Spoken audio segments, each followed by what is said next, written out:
The moment you were born, someone looked at you and made a decision. It took about 3 seconds. A doctor glanced at your body, said a single word, and that word followed you for the rest of your life. It went on your birth certificate. It decided your name, your clothes, the toys in your crib. You had no say in it. But here is the question almost nobody stops to ask. Who actually made that decision? The doctor? Biology? Society? Or, as billions of people believe, something far older than any of them? Half the planet will tell you the answer is simple. God decided. Your identity was written by a creator before your parents ever met, and it is not yours to edit. The other half will tell you gender is a story humans tell about bodies, and stories can be retold. Both sides are certain, and you are standing in the middle, holding a question that feels brand new. It is not. Humans have been arguing about this for 4,000 years. Start with the body. You were taught that biology is binary, X and Y. 2 boxes, no exceptions. The problem is that nature never read that story. In 1993, biologist Anne Fausto Sterling at Brown University showed that sex development is not a switch, but a cascade of genetic and hormonal events, and that cascade does not always land in one of 2 places. Some people are born XXY. Some are born XY but develop female bodies because their cells cannot respond to testosterone. Intersex traits appear in up to 1 in 100 births by some counts. That is millions of living people. The line is real for most. It is blurry for many. Now step backward in time.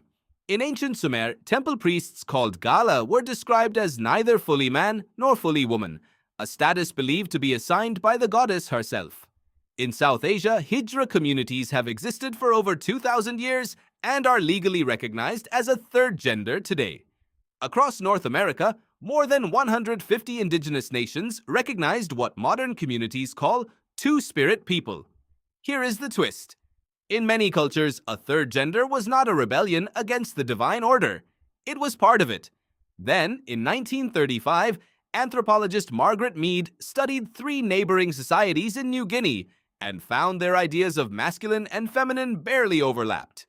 In one, both sexes were gentle. In another, both were fierce. In a third, women were the providers. Her conclusion shook science.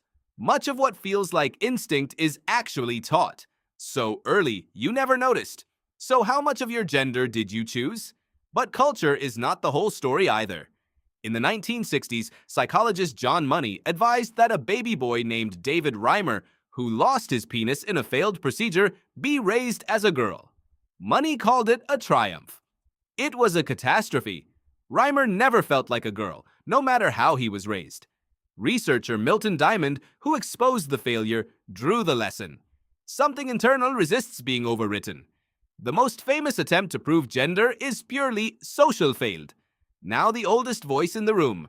Genesis says God created humankind male and female. The Quran describes creation in pairs. For believers, your body is not a rough draft. It is an assignment from an author who does not make mistakes. That is a coherent position held by hundreds of millions of thoughtful people. But religious tradition is not one voice. The Talmud discusses 6 categories of sex and gender. Classical Islamic scholars wrote rulings for the kuntha, the intersex person. Jesus himself mentions those born eunuchs from their mother's womb and does not condemn them.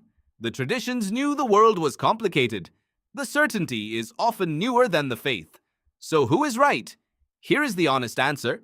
The 2 sides are not answering the same question.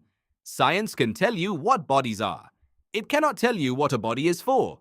Religion answers the question of meaning from premises that can only be believed or not believed. When one person says God assigned your gender and another says identity is self-determined, they are not disagreeing about a fact. They are disagreeing about who has the authority to say what you are. The creator, the community, or you. Every society in history has had to choose, and none has ever fully agreed. The moment you were born, someone looked at you and made a decision. 4,000 years of priests, prophets, and scientists have been arguing about who gave them the right. And standing in the middle of that ancient argument between the temple and the laboratory is you.